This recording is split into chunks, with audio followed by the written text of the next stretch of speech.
코로나 바이러스 19 사태로 이 땅이 신음을 하고 있고 또 전 세계가 고통 가운데 있습니다. 치료의 하나님, 라파의 하나님께서 속히 이 땅을 고치시고 치료하셔서 하나님 앞에 회복의 은혜와 또 축복의 건강한 이 사회로 하나님이 은혜 주시기를 주의 이름으로 축원합니다. 봉독해 드린 사사기서 8장 22절로 32절의 말씀을 통해서 기도원 사역의 결말이라 제목을 같이 하십시다. 기도원 사역의 결말. 여러분, 한 사람의 공과 사는 그 사람의 사역이 끝날 때쯤이면은 하나님이 평가를 하게 되어집니다. 구약의 열왕기에 수많은 왕들이 등장을 하고 있습니다. 그런데 그 왕들이 인생을 마치고 이 세상을 떠나게 되어질 때 분명히 이 하나님께서는 이 열왕기의 저자들을 통하여 그 왕들에 대해서 간단한 멘토를 하시면서 평가를 합니다. 예를 들자면은 열왕기하 22장 2절에 보면은 요시야가 여호와 보시기에 정직히 행하여 그의 조상 다윗의 모든 길로 행하고 좌우로 치우치지 아니하였더라. 이 남쪽 유다 나라의 귀한 왕 가운데 이 요시야 왕이 있습니다. 그는 아몬의 아들로서 8살에 임금이 되어져서 약 31년간 예루살렘에서 유다 나라를 통치했던 왕입니다. 근데 그가 죽게 되어졌을 때 하나님이 그가 여호와 보시기에 정직히 행하여 그의 조상 다윗의 모든 길로 행하여 좌우로 치우치지 아니하였더라. 이 말은 한마디로 요약하면은 하나님 중심의 삶을 살아가려고 노력했던 왕이었더라. 그 말씀입니다. 여러분, 한 지도자가 하나님 보시기에 어떻게 행하였는지 이것은 참으로 중요하고 또 귀중한 일입니다. 여러분, 우리가 보듯이 사무엘서에 나오는 사무엘 선지자도 보면은 그의 노년에 그가 자신 있게 걸어온 사역의 길을 말하라. 내가 네 소를 취하였느냐, 네 나귀를 취하였느냐. 그가 하나님 보시기에 청렴하고 정직하고 깨끗한 지도자로서 인생을 살아왔음을 백성들 앞에 하나님 앞에 공헌하는 그런 모습을 우리는 볼 수가 있습니다. 참 훌륭하고 귀중한 사사이자 제사장이자 선지자인 사무엘의 모습이 아닌가 생각을 해봅니다. 여러분, 오늘 여기에 여러분과 저도 우리가 언젠가는 하나님 앞에 부름받을 날이 올 텐데 그때가 되어지면은 우리가 주님 앞에 설 날이 옵니다. 주의 재림이 이루어지고 하나님 앞에 심판대 앞에 서서 우리가 살아온 날들을 계수함을 받을 그날이 오게 되어질 줄 압니다. 우리는 그때에 하나님이 평가하시기에 너는 오늘 여기에 이 요시야 임금님처럼 하나님 보시기에 정직하게 행하여 좌우로 치우치지 아니하고 인생을 살아왔구나.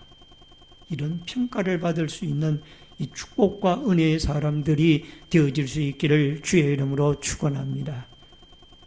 여러분, 여기에 기도원이라는 사람이 결국 오늘 본문의 말씀에 한 인생을 마치고 그가 사사로서의 인생을 마치고 돌아가게 되어지는 모습을 보게 되어집니다. 여러분, 그가 사사로 있는 동안, 사는 동안 40년간 하나님이 그 땅에 평온한 은혜를 허락해 주셨더라는 겁니다. 여러분, 여기에 평온이라는 의미는 히브리 원문에 샤카트라고 되어져 있는데 잠잠하다, 쉬다라는 의미가 있어서 이 기드온이 사사로 있는 동안에 전쟁이 일어나지 아니했던 것과 근심, 걱정이 없었던 시대였던 것을 말해주고 있습니다. 즉 이스라엘을 미디안 군대와 연합군의 군대로부터 평안하게 하나님이 인도해 주셨더라라는 것을 우리에게 깨닫게 하고 있습니다. 여러분, 사사기에는 사사가 총 12명의 사사가 등장을 하는데 여러분, 그 중에서 그가 존재하는 동안 나라가 평온하였더라 또는 평안하였더라 라고 하나님이 평가한 사사는 4명의 사사입니다. 첫째 사사가 온니엘입니다. 사사기 3장 11절에 보면은 그 땅이 평온한 지 40년에 그나스의 아들 온니엘이 죽었더라 라는 말씀이 나옵니다. 두 번째 사사가 에훗입니다. 여러분, 사사기 3장 30절에 보면은 그날에 모압이 이스라엘 수하에 굴복하며 그 땅에 80년 동안 평온하였더라. 그리고 세 번째 사사가 여선지자이자 사사인 드보라임. 사사기 5장 31절에 보니까 여호와여 주의 원수들은 다 이와 같이 망하게 하시고 주의 사랑하는 자들은 해가 힘있게 도듬갑게 하시옵소서 아니라 그 땅이 40년 동안 평온하였더라. 네 번째 사사가 기드온입니다. 여러분, 사사기 8장 28절에 보니까 미디안이 이스라엘 자손 앞에서 복종하여 다시는 그 머리를 들지 못하였으므로 기드온이 사는 40년 동안 그 땅이 평온하였더라.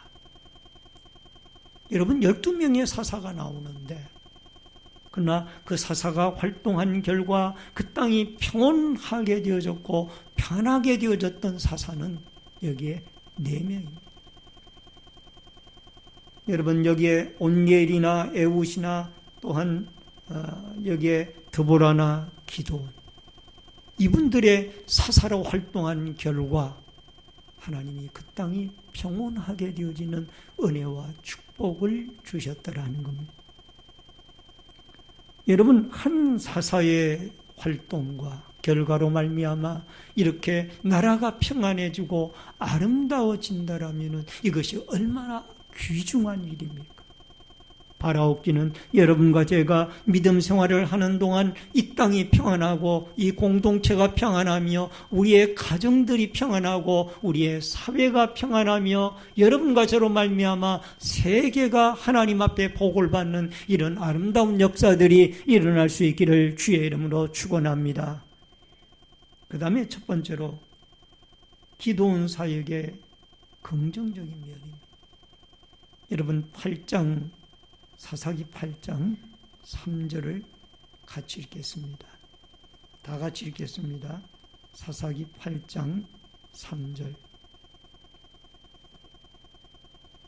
하나님이 미디안의 방백 오렙과 스앱을 너희 손에 넘겨주셨으니 너희가 한 일이 어찌 너희가 한 것에 비교되겠느냐 하니라. 기드온이 이 말을 하매 그때에 그들의 노여움이 풀리니라. 아멘. 여러분, 하나님이 미디안의 방백 오렙과 스앱을 너희 손에 넘겨주셨으니 내가 한 일이 어찌 너희가 한 것에 비교되겠느냐. 이 말을 하매 그들의 노여움이 풀리니라. 물론 하나님께서 기드온을 통해서 역사하신 일입니다.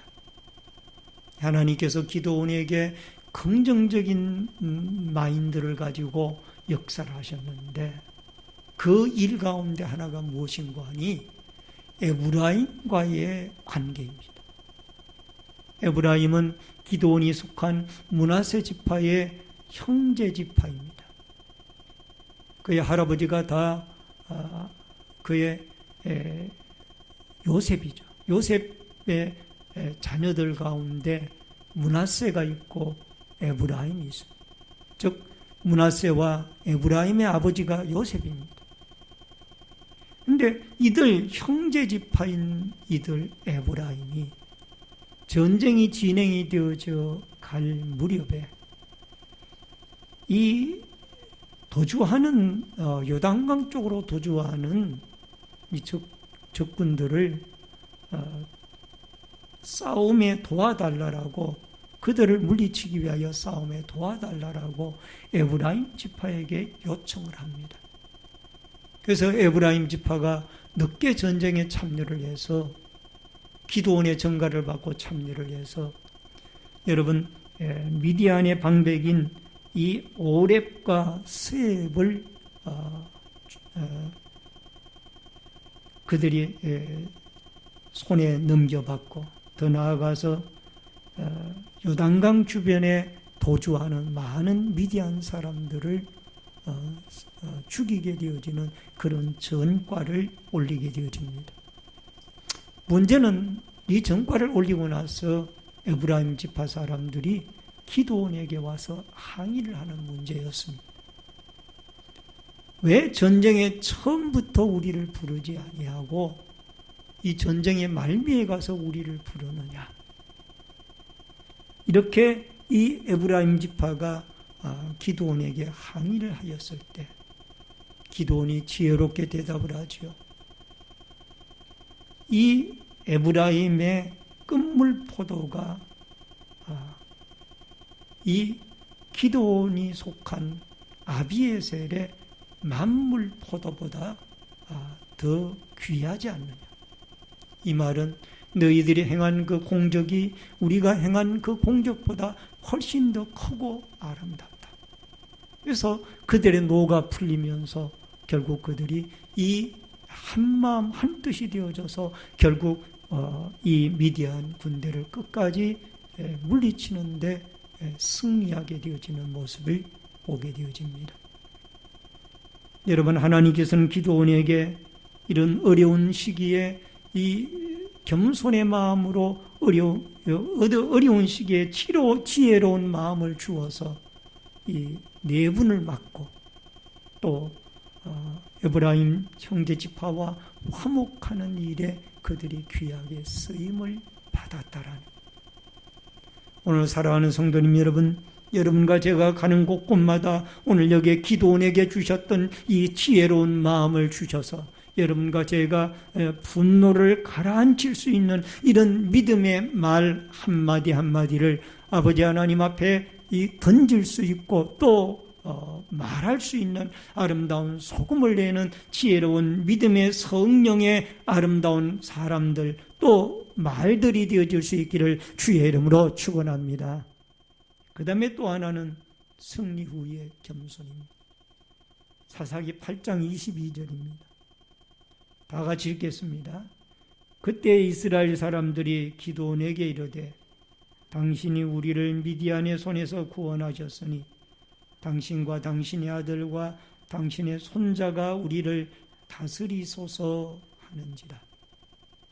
여러분, 오늘 본문에 보면은 이스라엘 백성들이 전쟁에 승리한 이후에 기드온에게 요청하기를 당신과 당신의 아들들과 당신의 자손들이 손자들이 우리를 다스리소서. 이 말은 다른 말로 표현하면은 기드온 당신이나 당신의 아들이나 당신의 손자가 우리의 왕이 되어달라, 그 말. 그 말에 이 기드온이 뭐라고 대답을 합니까? 여러분, 23절을 우리 다 같이 읽겠습니다. 본문 23절 다 같이 읽습니다. 기드온이 그들에게 이르되 내가 너희를 다스리지 아니하겠고 나의 아들도 너희를 다스리지 아니할 것이요 여호와께서 너희를 다스리리라 하시니라. 여러분, 여기에 23절에 보니까 기드온이 그들에게 이르되 내가 너희를 다스리지 아니하겠고 나의 아들도 너희를 다스리지 아니할 것이요 여호와께서 너희를 다스리시리라. 여러분, 여기에 다스린다라는 히브리 원문이 마샬이라는 단어가 원형으로 되어져 있습니다. 근데 이 마샬이라는 단어는 통치하고 지배하고 군림한다라는 의미가 있습니다. 근데 여기에 원문에 보면은 내가 너희를 다스리지 아니하리니 이 부정하는 말을 여기에 기드온이 대답을 하는데 여기에 원문에 보면은 이 마샬이라는 단어 앞에 로라는 부정어가 쓰여져 있습니다. 근데 이 로라는 부정어, 로마샬이라는 이 단어는 영원히 부정하는 이 단어가 영원히 부정한다라는 그런 의미를 가지고 있습니다. 이 기드온의 대답은 내가 너희들의 왕이 되어지지 아니하는 것은 영원히 나와 나의 아들과 나의 자녀, 손자들이 너희를 다스리지 아니하고 여호와께서 너희를 다스리시리라. 할렐루야. 따라하십시다. 여호와께서 너희를 다스리시리라. 하나님이 너희들의 왕이라 그 말.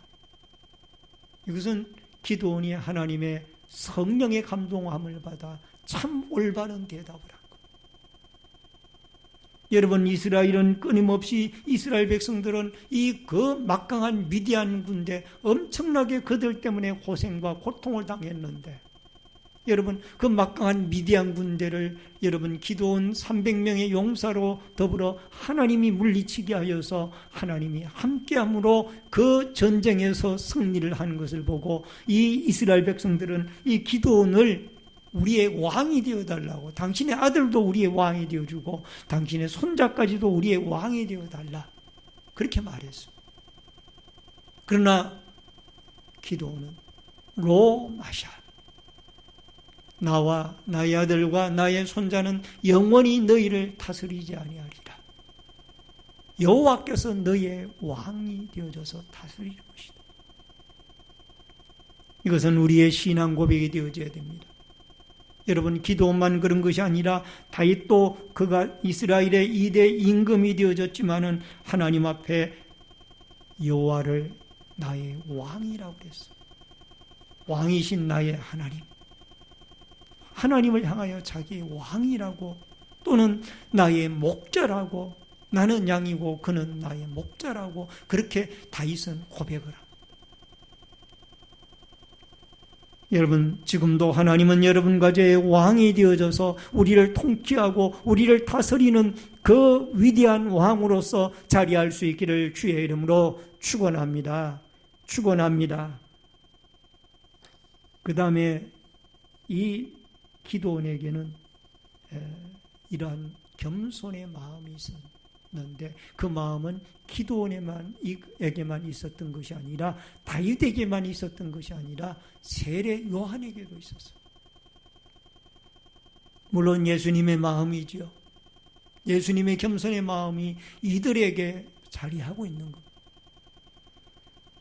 여러분, 세례 요한은 예수님보다 6개월 먼저 이 땅에 오셔서 광야에 외치는 자의 소리로 알려지기 시작했습니다. 낙타 트롯을 입고 메뚜기와 석청을 먹으면서 요단 강가에서 많은 몰려오는 사람들에게 회개하라, 천국이 가까웠느니라 하면서 예수 그리스도를 전파하기 시작을 했고 회개의 물세례를 주기 시작을 했습니다.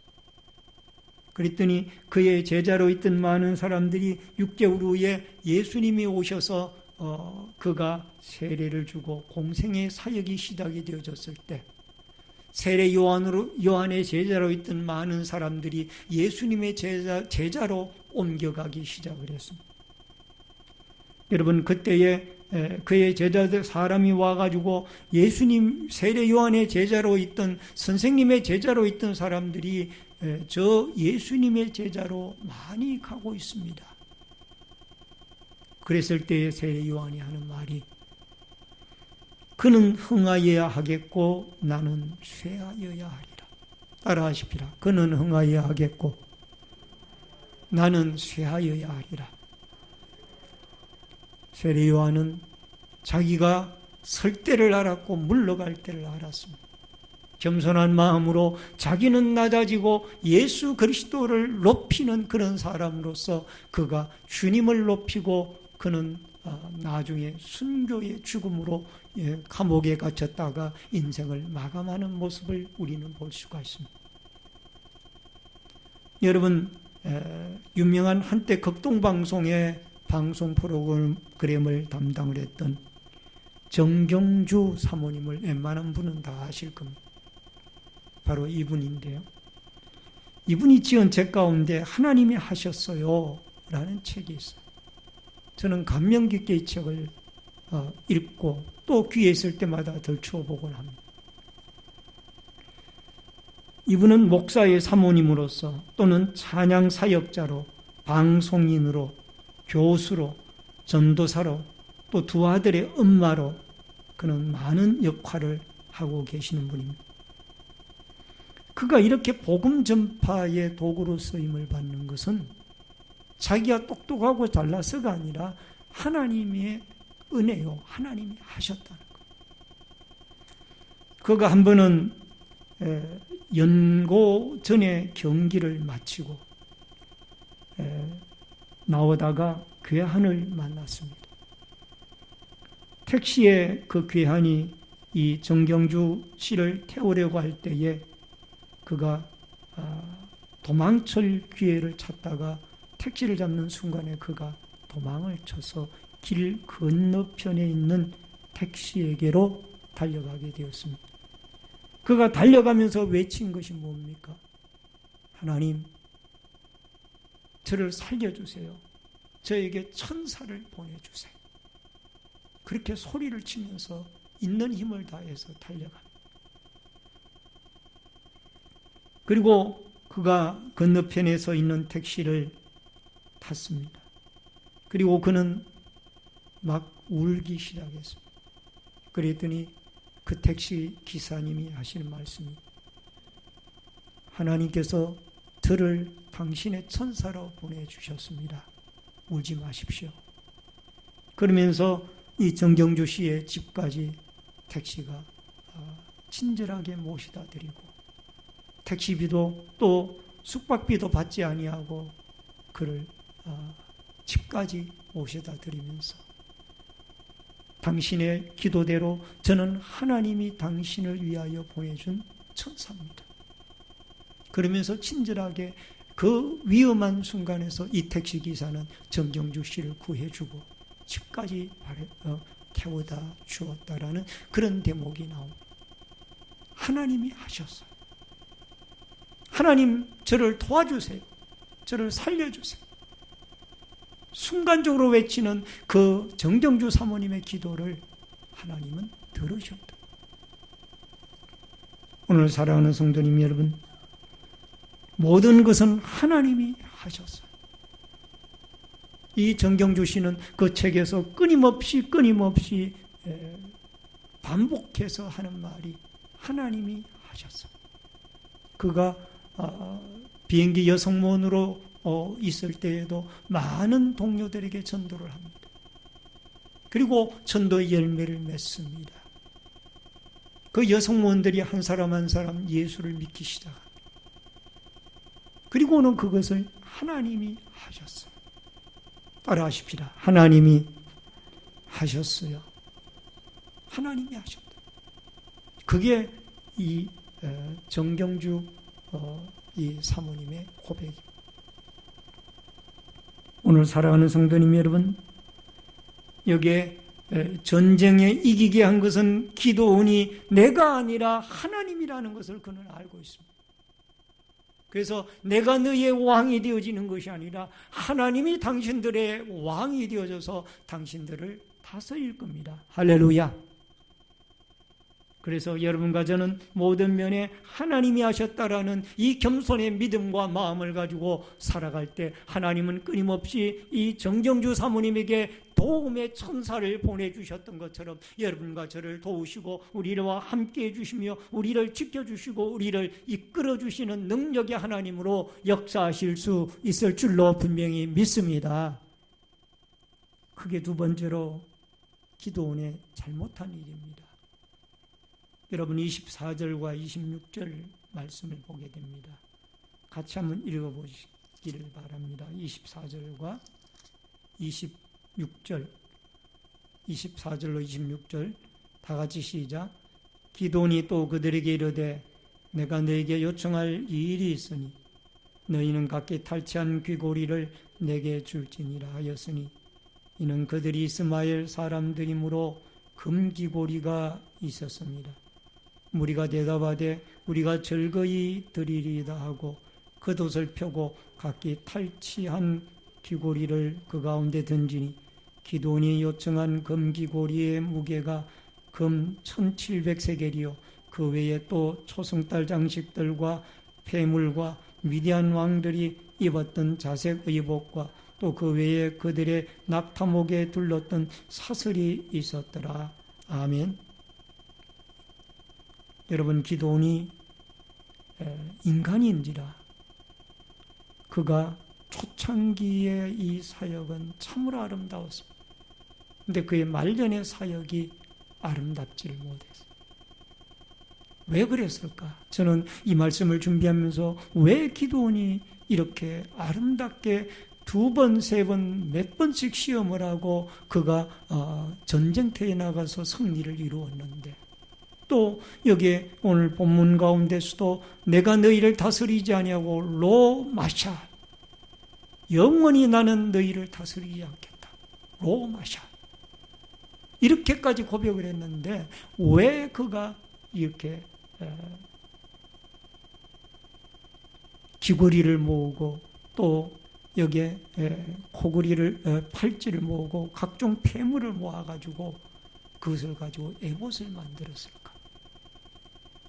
그것은 아마 그가 어렸을 때에 자기의 아버지가 여러분 바알 전당직이었습니다.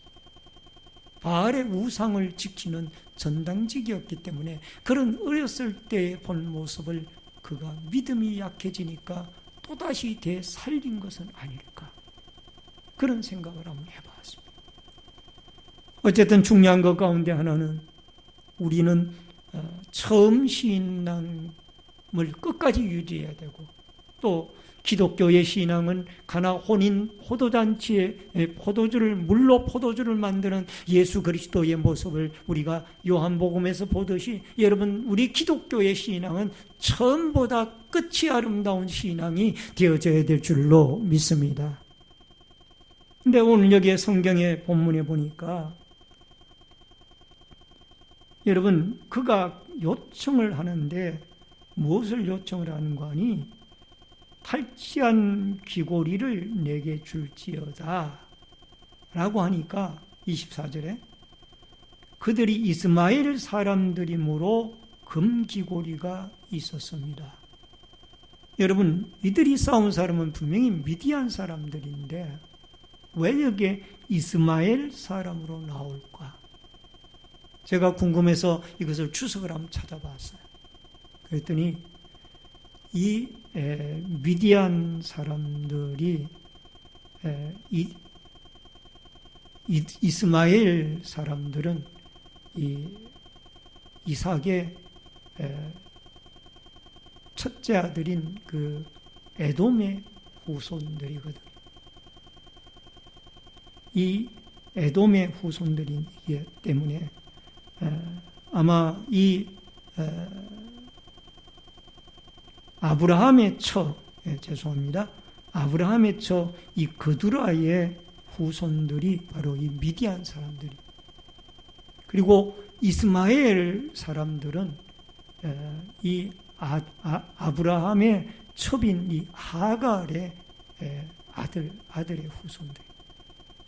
그러니까 이들이 유목민들 내지는 대상인들로서 많은 금을 소유하고 살았어요. 그 시나이 반도 북동 쪽에 이들이 거주하고 살았는데 유목을 하거나 유목민 가축을 키우거나 아니면은 물건을 팔고 사고 해가지고 대상을 하는 사람들이 많았어요. 그래서 이스마엘의 후예들과 여기에 미디안 사람들이 같이 이렇게 어울려서 많이 생활을 했습니다. 그래서 이들을 여기에 이스마엘 사람이라고 그렇게 표현한 것은 미디안 사람들과 이스마엘의 사람들이 같이 어울려서 때로는 목축업을 하고 때로는 이 물건을 사고 파는 일들을 같이 했기 때문에 여기에 그렇게 표현을 하고 있습니다. 어쨌든 중요한 것은 이들이 왜 이렇게 금이 많았느냐. 아까도 여기 서론에 제가 조금 전에 말씀드렸던 것처럼 이들은 목축업을 하는 동시에 이 대상을 하는, 여러분 요셉도 미디안 상인들에게 팔려가지 않습니다. 결국 이러한 어떤 상인의 역할을 했기 때문에 이들은 많은 금을 소지하고 다녔어요. 그렇기 때문에 이들은 금이, 여러분 여기에 이것을 세계를 1700세계를 우리 그 키로로 환산하면은 약 20kg. 20kg면은 쉽게 생각하면 20kg짜리 쌀 한 포대, 그 세멘 한 포대, 뭐 이런 정도를 우리가 생각할 수 있죠. 그만큼 금이 큰 금덩어리가 되어지고 그것을 가지고 에봇을 만든 거예요. 어쨌든 간에 중요한 것 가운데 하나는 성경은 이렇게 약점도 단점도 기록을 하고 있어요. 그렇기 때문에 이 성경은 틀림이 없는, 거짓이 없는 진실대. 만약에 이것이 소설이나 아니면은 어떤 사람이 지어낸 책이라면은 단점은 다 빼야죠. 장점만 기록해야죠. 그런데 하나님 말씀이기에 그 사람이 액면 그대로 기록한 거예요. 이게 하나님 말씀. 여러분 아브라함도 다윗도 마찬가지예요. 믿음의 조상이요 이스라엘의 시작자인 아브라함도 여러분 그에게 믿음의 조상이라는 이삭을 모리아 제단에 바치는 그런 장점도 가지고 있지만 여러분 그에게 결정적인 단점은 흉년을 맞이해서 애굽으로 내려갔을 때 자기 아내 사라를 온누이라고 거짓말을 하잖아요. 자기가 죽을까 봐. 자기 부인 사라가 너무 이뻐서 혹시 애굽 사람들에게 자기가 죽임을 당할까 봐 거짓말을. 또 다윗도 마찬가지예요. 다윗은 여러분 이스라엘의 왕 중에 가장 훌륭한 왕이 다윗 왕 아닙니까? 성군이라고 그러잖아요. 그에게도 단점이 있어요. 여러분 우리아의 아내 밧세바를 범하고 또 그 우리아의 남편을 청부살인을 하잖아요. 그 연고로 인하여 많은 환난과 어려움을 겪습니다만 다 이렇게 단점을 가진 사람. 그래서 성경은 다 완벽한 사람은 성경에 아무도 없다. 여러분 요시야, 아까 서두에 말씀드렸던 요시야 임금도 그도 단점이 있던 사람. 오늘 사랑하는 성도님 여러분, 여러분과 제가 장단점이 있는 것, 나는 다른 사람들은 다 장점만 가진 것 같은데 나는 왜 이런가라고 낙심하지 말기.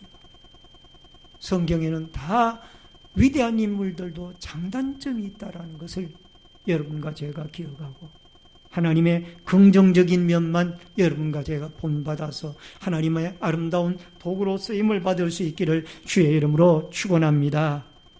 여러분 에봇은 사람들이 만들 수 있는 것이 아니에요.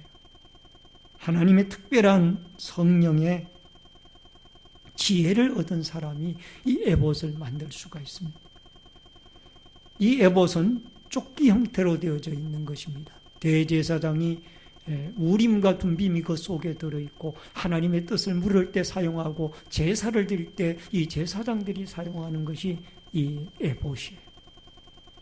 그런데 이 에봇을 여러분 하나님의 지혜를 입은 사람이 만들어야 되는데 이 기드온이 만들었다는 것 자체가 잘못이고 재료가 청색, 자색, 홍색 실로 만들어야 되는데 이것을 여러분 금으로 만들었다는 게 우상화되어질 수 있는 소지가 만들어졌다는. 그 다음에 이 에봇은 여러분 하나님 앞에 제사드릴 때 쓰여져야 되는데 우상의 도구가 되어졌고 또 이 에봇은 그 당시에 제단이 실로에 있었는데 실로에 모셔져야 되는데 여러분 오브라 자기의 성읍에 모셔졌다라는 것이 큰 잘못입니다. 여러분 강대상이나 마이크는 하나님 앞에 예배드리는 도구입니다. 피아노도 마찬가지고 드럼도 마찬가지. 다 하나님께 예배드리는 도구이지 이것 자체가 우상이 되어져서는 아니 된다는 거. 따라하십시다. 하나님만이 우리의 예배의 대상입니다. 아멘. 그에게는 가정 문제도 있었습니다. 여러분 아들이 70명이었는데 그의 몸에서 낳은 아들이 30절에 보면 70명이었는데 첩도 아들을 또 낳았고 이름을 아비멜렉이라고 그랬는데 아비멜렉은 그 이름의 뜻이 나의 아버지는 왕이다. 이름의 뜻이 나의 아버지는 왕이다. 하나님만이 왕이라고 그랬는데 믿음이 타락이 되어지니까 결국은 아들의 이름을 아비멜렉이라고 짓는 거예요. 첩이 낳은 아들의 이름을 아비멜렉. 나의 아버지는 왕이다라는 거예요. 이것이 결국 아비멜렉 왕이 나중에 문제를 일으키잖아요. 많은 왕자들을 죽이잖아요. 자기가 왕이 되기 위해서. 자녀 교육의 문제도 있습니다. 신앙교육을 올바로 하지 못하였기 때문에 여러분 아비멜렉이 나중에 다른 자녀들을 죽이는 살인극이 빚어져 믿음으로 하나님을 왕으로 섬기지 못했기 때문에. 그러므로 우리의 가정은 성부, 성자, 성령, 삼위일체 하나님만을 참신으로 섬길 수 있는 이 축복과 은혜의 역사가 있어지기를 주의 이름으로 축원합니다. 그 다음에 기드온의 삶 이후에 이스라엘의 실패입니다. 사사기 8장 33절로 34절 중요한 단어 하나만 말씀드립니다. 34절에 자기들의 하나님을 기억하지 아니함.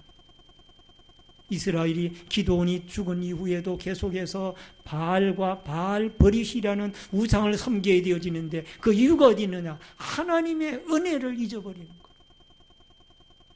출애굽을 시키고 미디안을 물리치게 하셨던 그 하나님의 은혜를 잊어버리니까 우상을 숭배합니다.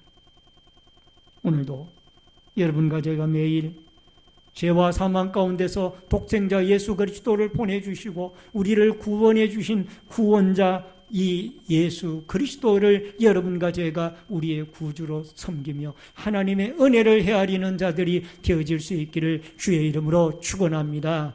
여러분 이단의 교주인 이 모시의 그분이 구세주가 아닙니다.